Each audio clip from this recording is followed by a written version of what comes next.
You want the real reason you keep starting over? It's not because you're weak, it's not because you fall off, and it's definitely not because you haven't found the right program, the perfect plan, or the magical combination of sets and reps that unlock the universe. You see, you keep starting over because you never stop to ask why the last plan. You keep starting over because you never stop to ask why the last plan collapsed in the first place. That's it. That's the whole diagnosis most people never get because the fitness world is built on the same business model as slot machines. If you keep pulling the lever, you never ask why you keep losing. But let's strip the paint off this thing. There's a pattern to your restarts, and it has nothing to do with motivation or grit. It comes down to self deception, psychological momentum, and metabolic friction. Three forces you cannot see but absolutely feel. And if you don't fully understand them, you're doomed to rinse, repeat, self loathing, and then inevitably new Monday, new me cycle that's older than your gym shorts. Let's break this open because once you see the machinery, you're going to stop blaming yourself and start rebuilding yourself, and that's where we're going to begin. You didn't fail the last plan, the plan failed reality. That's the first pivot most people refuse to take seriously. Every January warrior, every spring break hero, every this time I swear I'm going to be serious beginner goes wrong right here. They assume failure means try harder next time. No. Failure means your plan has zero grounding in the reality of your life, your stress, your capacity, your nervous system, and your identity. That's the part nobody likes hearing because it pulls the rug out from under the motivational fantasy they comfort themselves with. Trying harder at a broken strategy doesn't make you disciplined. It makes you stubborn and delusional.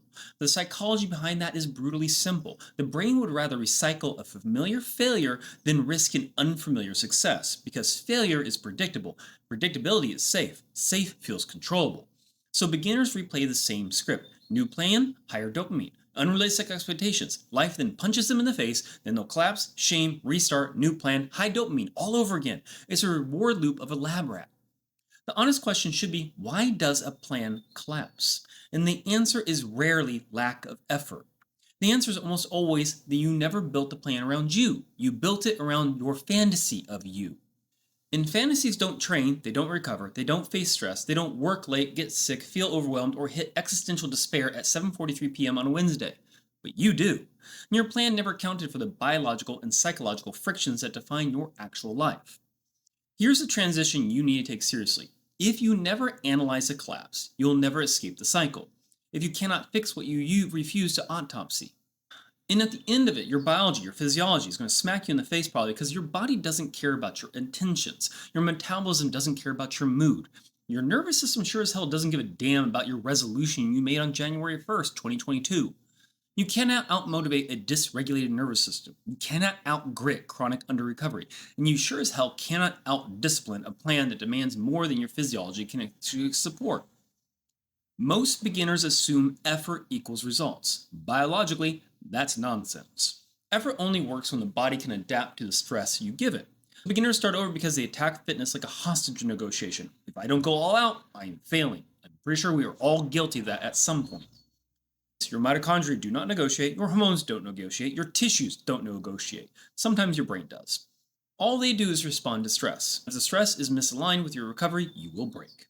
This is why the all or nothing crowd burns out faster than a cheap incense stick. The brain sees the plan as a threat, the nervous system hits the brakes, your metabolism tanks, and their willpower dies last when the collapse comes. And because they never analyze the real cause, your physiological mismatch, they assume the failure was moral, which leads straight to the next trap. They rebuild the exact same impossible plan, or they go buy a new one that's even harder, and swear they'll commit harder this time. It's like driving a car off a cliff and telling yourself next time you'll steer more aggressively. You're not Mission Impossible. You didn't need aggression, you needed a better road.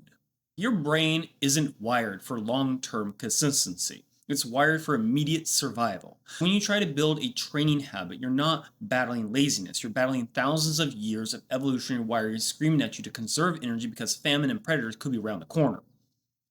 Modern training asks your brain to burn calories, seek discomfort, delay gratification, and remain consistent.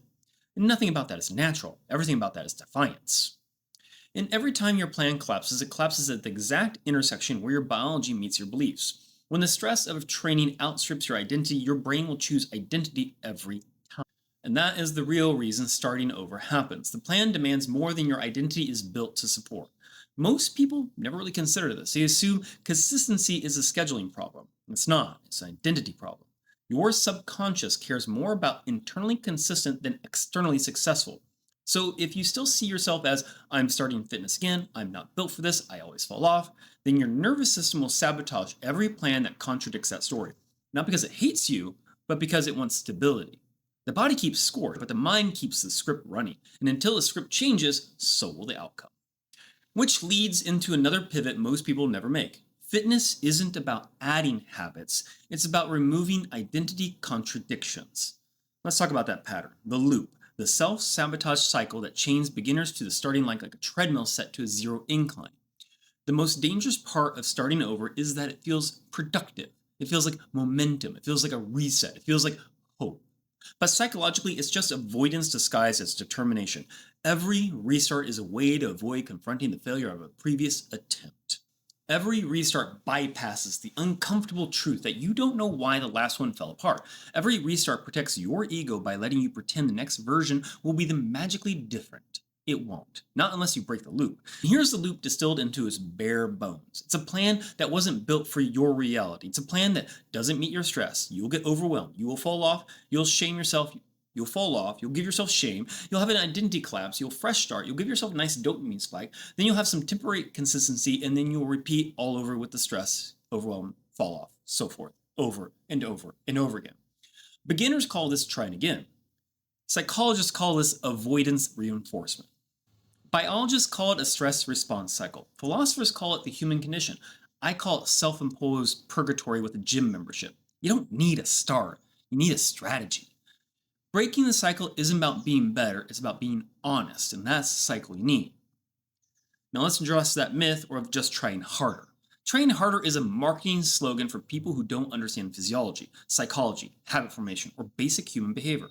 Trying harder works for about 48 hours and your willpower evaporates like a puddle in the Sahara. Trying harder is what you do when you have no strategy. Trying harder is what you do when you ignore your natural constraints. Trying harder doesn't break cycles. Systems break cycles. And the system you actually need isn't complicated. It's boring as hell, but it works because it aligns with what your body and brain can handle. So here's the simplest actionable item you'll ever hear. Do a weekly audit. 1 time a week, 10 minutes, no emotion, just you versus your reality. You need to ask these basic questions. What worked? What didn't? What did it break? What happened right before it broke? Was it stress, schedule, identity friction, or physiological mismatch? Then you adjust the next week's plan based on the data, not based on hope. This is the entire principle behind self-coaching. This is why sovereign training works. This is why you don't need a guru to save you. Beginners don't actually fall. They just refuse to self-audit. And without auditing, restarts are inevitable.